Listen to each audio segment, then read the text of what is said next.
Hal yang sering saya dambakan adalah kita mendapatkan proses berpemilu yang jujur dan adil. Pemilu kita bukan ladang jor-joran menggunakan kekuatan finansial untuk membeli suara rakyat atau membeli integritas penyelenggara pemilu. Tetapi adu gagasan merebut kepercayaan masyarakat. Tapi for the time being belum terjadi.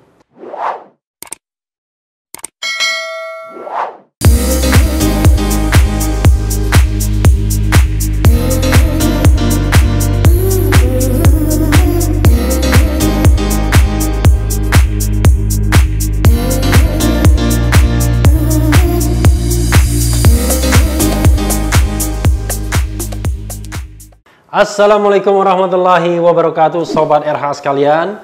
Jumpa lagi kita di channel yang keren ini, Keren Cadas. Dan ternyata kita masih harus tetap menguber mengenai putusan Mahkamah Agung. Saya tidak mau baca berita, tapi saya baru saja mengikuti seminar walaupun datang terlambat. Bukan seminar ya, webinar. Mengenai putusan Mahkamah Agung tentang keputusan KPU tahun 2019. Maksudnya mungkin bukan keputusan KPU ya, tapi peraturan KPU atau sering disingkat PKPU ya. Apa implikasi hukum dan politiknya? Jadi saya bergabung di saat-saat akhir karena saya ada kegiatan webinar lainnya yang bicara tentang Dewan Perwakilan Daerah di persimpangan jalan. Tetapi saya pikir masalah putusan MA ini akan segera berakhir kontroversinya. Tapi rupanya masih banyak soal-soal yang bisa menjadi perenungan. Maka kali ini saya akan bicara tentang ampas putusan MA terhadap perbaikan Pilpres curang. Nanti kita bikin judul yang kira-kira kurang lebih sama seperti itu ya. Kenapa begitu? Kalau kita letakkan dalam kerangka hasil pemilu 2019 yang secara formal atau secara formil ditetapkan oleh KPU, lalu kemudian diputuskan oleh MK, putusan Mahkamah Agung itu sama sekali tidak ada nilainya lagi. Karena sifat dari putusan MA itu kan prospektif ke depan. Kita tahu bahwa diputuskan tanggal 28 Oktober, ya tidak ada gunanya lagi karena pelantikan presiden yang menandai berakhirnya prosesi Pilpres 2019 itu adalah saat presiden dilantik pada tanggal 20 Oktober 2019 atau 8 hari sebelum putusan dibacakan. Memang cari momennya Sumpah Pemuda ya. Tapi dari seminar itu dalam waktu yang singkat sekitar 7 menit saya mempresentasikan 3 hal.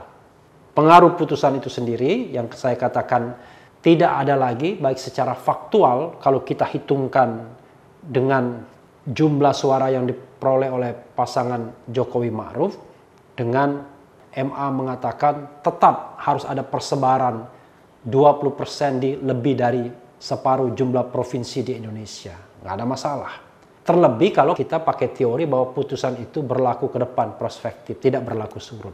Jadi dampaknya sama sekali tidak ada kalau dikaitkan dengan hasil pemilu. Baik itu memaksakan putusan berlaku surut, maupun kalau apalagi putusan itu dianggap berlaku ke depan atau prospektif. Satu soal selesai.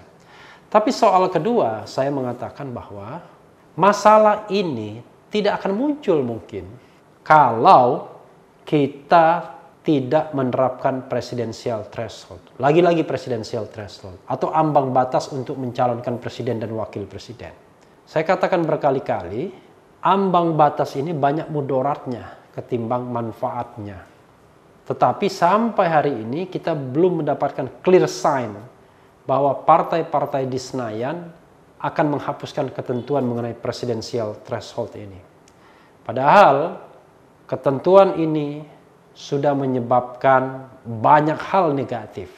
Pertama, seperti dalam video sebelumnya, presidensial threshold hanya menghadirkan 2 pasangan calon karena adanya kartel politik yang menguasai partai-partai politik. Dalam percakapan dengan Rizal Ramli saya mengemukakan ke depan 2024 Kalau masih diterapkan juga presidensial threshold ini, maka negara ini bisa dikuasai oleh para cukong, dikuasai pemilik modal. Caranya bagaimana?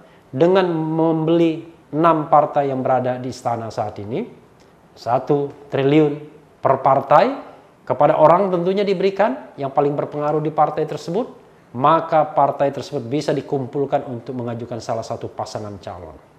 Lalu 3 partai di luar istana dipersilakan untuk mengajukan pasangan calon yang lain. Dan bisa dipastikan kalau head to head, siapa yang kuat secara finansial, menguasai state apparatus, menguasai birokrasi, menguasai state financial atau keuangan negara, menguasai fasilitas, maka dia punya potensi besar untuk memenangkan pertarungan. Nah, inilah yang sesungguhnya tidak kita inginkan dan merupakan bagian ketiga yang saya singgung dalam webinar ini, dihadiri oleh banyak tokoh. Ada Profesor Dr. Topo Santoso, ada Dr. Ahmad Yani, ada Profesor Dr. Nikmatul Huda yang kemarin diintimidasi agar tidak menyampaikan materi mengenai impeachment presiden. Ada Profesor Saiful Bahri, kemudian dimoderasi atau dimoderatori oleh Husnul Maria, kemudian ada Dr. Margarito Kamis, dan ada Refli Harun juga. Serta jangan lupa ada Profesor Din Samsudin yang merupakan Ketua Umum DNPIM. Nanti kita tulis saja apa DNPIM itu, saya juga lupa ya. Kalau PIM itu yang saya tahu Pondok Indah Mall. Tapi tentu ini bukan Pondok Indah Mall ya. Jadi bagian ketiga yang saya katakan adalah mengenai electoral justice atau keadilan pemilu. Jadi konsep keadilan pemilu itu adalah 2 hal. Pertama, mengembalikan secara cepat ya suara yang dicurangi. Harus dikembalikan. Jadi kalau misalnya ada proses kecurangan, electoral justice harus mampu memastikan suara itu cepat dikembalikan kepada yang berhak. Nah, yang kedua, menghukum atau memastikan mereka yang tidak curang itu, ya kan, tidak mendapatkan kursi atau kekuasaan. Pertanyaannya adalah, bagaimana kalau seandainya mereka tetap curang? Nah, ada mekanisme koreksinya. Pertama, mekanisme preventionnya. Kedua, ada mekanisme koreksinya. Mekanisme koreksi itu ada di Bawaslu, ada di Pengadilan Tata Usaha Negara, ada di Pengadilan Tinggi Tata Usaha Negara, ada di Mahkamah Agung. Tergantung pemilunya pemilu apa. Mereka lah institusi yang diberikan kewenangan untuk mengoreksi, untuk memperbaiki cacat-cacat pemilu atau pelanggaran-pelanggaran pemilu atau kejahatan pemilu. Dan yang lebih penting dari itu adalah institusi Mahkamah Konstitusi yang diberikan kewajiban atau tugas untuk melindungi konstitusi sebagai the guardian of the constitutions. Materi konstitusi yang harus dijaga adalah materi pemilu yang luber dan jurdil, langsung, umum, bebas, rahasia, jujur, dan adil. Saya menyebutnya sebagai pemilu konstitusional. Jadi, kalau pemilu itu tidak dilangsungkan secara konstitusional, ya harusnya pemilu tersebut bisa dibatalkan oleh Mahkamah Konstitusi. Persoalannya, Sobat Era sekalian, so long time saya mengkritik MK, MK tidak memiliki ukuran yang tegas dan jelas mengenai pemilu konstitusional yang harus diperjuangkan oleh justice seeker di MK. Baik dalam konteks pilpres maupun dalam konteks pemilihan kepala daerah. Demikian juga pemilihan anggota legislatif, baik DPR, DPRD maupun DPD. Jadi, tidak jelas ukurannya. Ketika kemarin pasangan Prabowo Sandi mengajukan permohonan untuk memeriksa hasil pemilu dengan berbagai dalil, saya hanya tersenyum. Permohonan pasti ditolak. Saya paham at the first place, saya katakan pasti ditolak. Hanya pada waktu itu, saya ingin mendorong MK menjadi pengadilan yang lebih substantif, untuk memeriksa hal-hal yang lebih substantif ketimbang sekedar hitung-hitungan angka. Kalau hitung-hitungan angka, akan susah sekali pembuktiannya. Karena jangankan perbedaan 55% melawan 44%, 44 sekian, 55 sekian, jadi tidak mudah mencari klaim atas kecurangan yang menyebabkan perubahan suara sampai belasan juta. Tidak gampang. Karena itulah, selain pendekatan kuantitatif, MK juga harus mengadakan pendekatan yang kualitatif. Saya sudah menyarankan baik dalam konteks pilpres, konteks pilkada, maupun konteks pemilihan legislatif. Kenapa begitu? Karena kalau hanya kuantitatif, sudah the game is over. Tidak perlu ada permainan yang dilanjutkan. Tapi kalau itu pendekatannya kualitatif, nah mudah sekali kita mengukur sejauh mana pemilu itu bisa dikatakan jujur dan adil. Ada pelanggaran-pelanggaran pemilu yang unjustified kalau dilakukan. Dan harusnya bisa berbuah, katakanlah, eliminasi kepada mereka yang melakukannya. Misalnya apa? Misalnya pengerahan birokrasi. Itu membuat pemilu tidak fair, tidak seimbang. Kedua, penggunaan fasilitas publik. Itu juga membuat pemilu tidak fair. Ketiga, penggunaan state apparatus, aparatur negara, baik sipil maupun militer. Itu membuat pemilu juga tidak seimbang. Apalagi kalau penggunaan state financial resources, penggunaan resource keuangan negara, tambah pemilu itu tidak jujur dan tidak adil. Tidak hanya tidak seimbang, tidak fair, tapi juga tidak jujur dan tidak adil. Lalu kemudian berikutnya juga money politics atau vote buying. Itu juga unjustified. Lalu candidacy buying juga unjustified.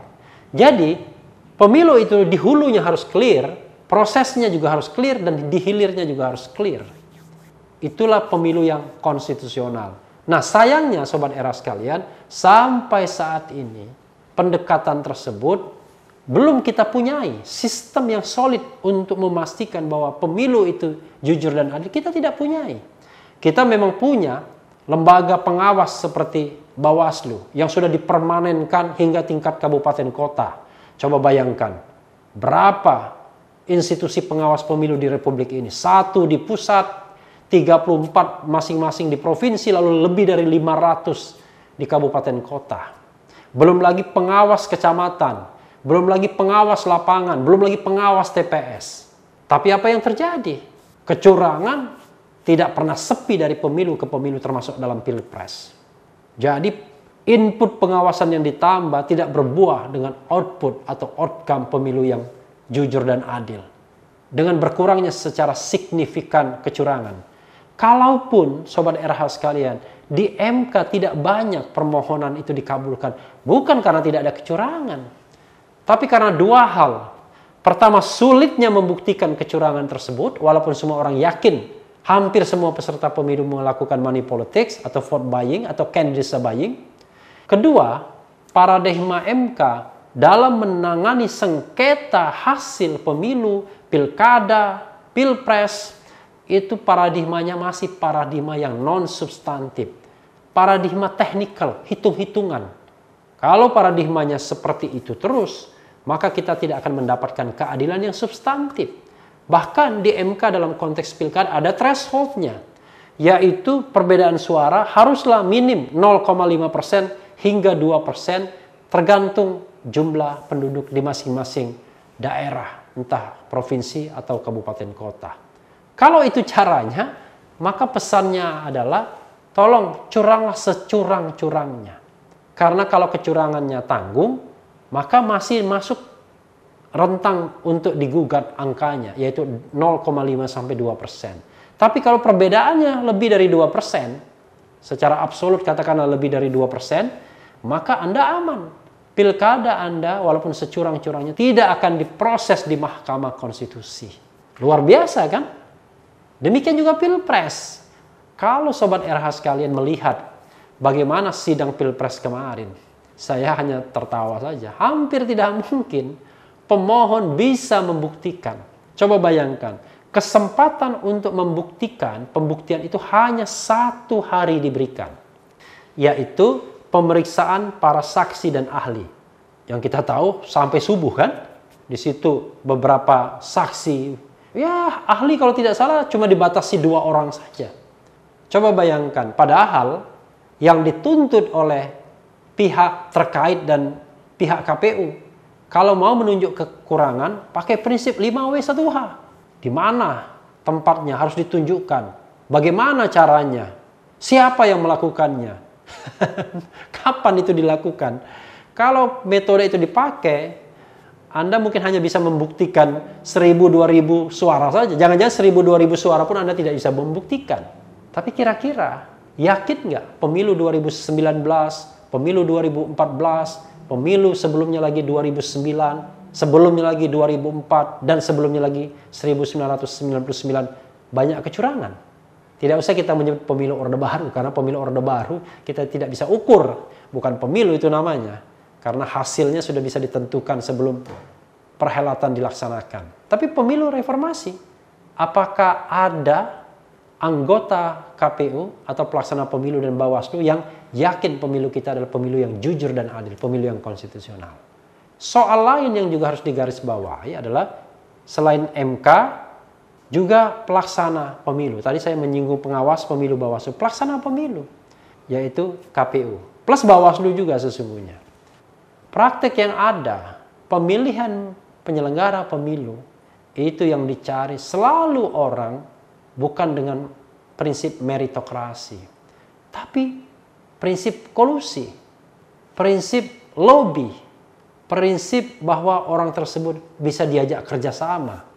Sehingga tidak ada pemikiran dari pembentuk undang-undang untuk mencari orang-orang terbaik, yang independen, yang ikhlas, yang punya kapasitas, yang punya integritas untuk menjadi penyelenggara pemilu. Yang ada adalah lobby-lobby politik yang dimainkan. Sehingga tidak heran penyelenggara pemilu kadang-kadang kelihatan menyerah atas tekanan penguasa dan DPR misalnya. Dan kalau mereka independen, insya Allah mereka tidak akan terpilih untuk periode berikutnya. Belum lagi kalau kita lihat prinsip meritokrasi kadang-kadang dihilangkan. Yang penting adalah ini golongan kami, ini teman kami, ini kelompok kami untuk memilih pejabat-pejabat pemilu tersebut. Tidak heran, hampir semua periode KPU diisi dengan anggota KPU yang akhirnya masuk penjara atau bermasalah. Pemilu 1999 kita tahu beberapa orang kemudian dimasukkan ke dalam tahanan karena melakukan tindak pidana korupsi. Demikian juga KPU yang menghela pemilu 2004 banyak juga yang kena masuk tahanan. Ya dibilang banyak juga nggak mungkin banyak karena anggota KPU kan jumlahnya terbatas. Tapi paling tidak beberapa nama akhirnya terlibat masalah hukum. Pemilu 2009 memang tidak ada yang masuk, tetapi ada yang melanggar etika sehingga dipecat. Ada yang kemudian tiba-tiba bermain mata dengan partai politik. Pemilu 2014 agak mulus sedikit.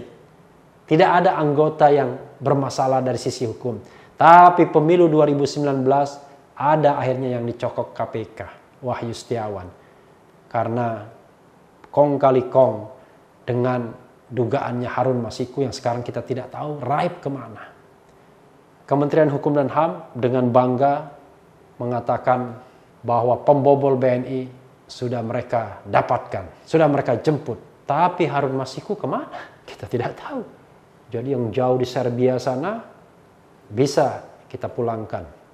Yang di Kolombia bisa kita pulangkan. Tapi Harun Masiku kita tidak tahu kemana. Jangan-jangan muter-muter di sini saja. Seperti halnya Nur Hadi, akhirnya tertangkap di sekitar Jakarta Selatan saja. Banyak misteri di Republik ini, ya, banyak hal, banyak PR yang harus kita perbaiki. Demikian juga dalam konteks berpemilu kita. Putusan MA mungkin tidak ada artinya apa-apa. Bahkan orang mengatakan, wah ini cuma pengalian isu saja. Isu mengenai undang-undang HIP atau kelompok hip-hip yang dianggap mau mengubah Pancasila dari Panca ke Tri, lalu dari Tri ke Eka. Dan ketika dibaca anggaran dasarnya, memang anggaran dasarnya memuat hal seperti itu. Mungkin agak terpojok sedikit, tapi dengan adanya putusan MA, isu beralih kembali. Nah, putusan MA ini measurable. Pengertian measurable itu adalah mau dikutak-katik putusan ini, baik dalam perspektif berlaku surut maupun dalam perspektif prospektif berlaku ke depan, tidak akan berpengaruh pada hasil pemilu 2019 kemarin, karena Jokowi Ma'ruf sudah dipastikan menang. Kalaupun diterapkan angka persebaran sebagaimana dimaksud dalam putusan Mahkamah Agung, yaitu tersebar di 20%, lebih dari separuh jumlah provinsi. Karena Jokowi Ma'ruf menangnya pun di 21 provinsi, hanya kalah di 13 provinsi. 21 provinsi itu artinya angkanya lebih dari 50% plus 1. Padahal 20% saja di 18 provinsi sudah cukup. Yang penting secara bulat harus menang lebih dari 50% plus 1. Maksudnya lebih dari 50% atau 50% plus 1 minimal. Sobat daerah sekalian, hal yang sering saya dambakan adalah kita mendapatkan proses berpemilu yang jujur dan adil. Pemilu kita bukan ladang jor-joran menggunakan kekuatan finansial untuk membeli suara rakyat atau membeli integritas penyelenggara pemilu. Tetapi adu gagasan merebut kepercayaan masyarakat. Tapi for the time being belum terjadi. Dalam seminar yang baru saya ikuti, Dr. Margarito Kamis sangat pesimis. Margarito Kamis sangat pesimis. Di tengah hujan gerimis. Tapi tadi tinggal hujan gerimis ya. Dan dia mengatakan, sudahlah, pemilihan presiden dikembalikan kepada MPR saja. Nah, walaupun sama kritisnya, saya tidak setuju kalau dikembalikan kepada MPR. Pemilihan langsung saja dengan presidensial threshold itu bisa dibeli para elit-elit politik. Mudah sekali membelinya. Apalagi pemilihan oleh MPR. Aduh, mudah sekali menguasai Republik Indonesia ini. Dulu memang pada tahun 1999 saya yakin pemikirannya masih murni. Politik uang tidak terjadi karena belum canggih. Jadi saya meyakini kemenangan Gus Dur dalam pemilihan presiden adalah kemenangan yang murni. Paling tidak itu keyakinan saya. Sampai dibuktikan sebaliknya tentunya. Tapi kalau sekarang pemilihan presiden dikembalikan kepada MPR, aduh ampun. Bisa-bisa terjadi transaksi luar biasa berkoper-koper di MPR tersebut. 1 kali periode saja sudah pulang modalnya. Apakah itu yang ingin kita capai? Tentunya tidak. Karena yang ingin kita capai adalah pemilu yang jujur dan adil dan terpilihnya pemimpin yang amanah yang akan membawa kita ke dalam tujuan nasional, yaitu masyarakat terlindungi, masyarakat dicerdaskan, masyarakat disejahterakan. Sehingga masyarakat pun bisa berteriak untuk kedamaian dunia karena problem-problem di dirinya, di bangsanya sudah selesai. Kita mudah-mudahan bisa mendapatkan kesempatan untuk memperbaiki itu pada pemilu-pemilu selanjutnya. Pemilu yang berlalu biarlah menjadi pelajaran bagi kita dan kita harus menyongsong perbaikan-perbaikan ke depan untuk kita mencari pemimpin-pemimpin dari hasil proses yang jauh lebih baik lagi. Mudah-mudahan pemilu 2024 walaupun agak utopis menjadi pemilu yang konstitusional, tidak ada money politicsnya, tidak ada candidacy buyingnya, tidak ada pengerahan aparatur sipil negaranya, tidak ada pengerahan state aparatus yang lainnya, baik TNI maupun Polri atau siapa saja, tidak ada penggunaan BUMN, tidak ada yang namanya penggunaan state financial resources, tidak ada penggunaan fasilitas negara. Semua berjalan di lapangan yang fair, di lapangan demokratis, substantif, kualitatif, dan kita mendapatkan pemimpin yang amanah. Sobat daerah sekalian, itu saja ya ampas dari putusan MA untuk menuju pemilu yang baik, yang konstitusional, yang jurdil di masa depan. Yang penting tetap di channel ini, karena di channel ini Anda akan dirayu, ditipu, dibaperin, dicecar, diuber pula di jalur khusus. Karena channel ini adalah channel yang mengancam, memeras dan membenci. Jangan lupa subscribe, like, comment, and share. Ciao.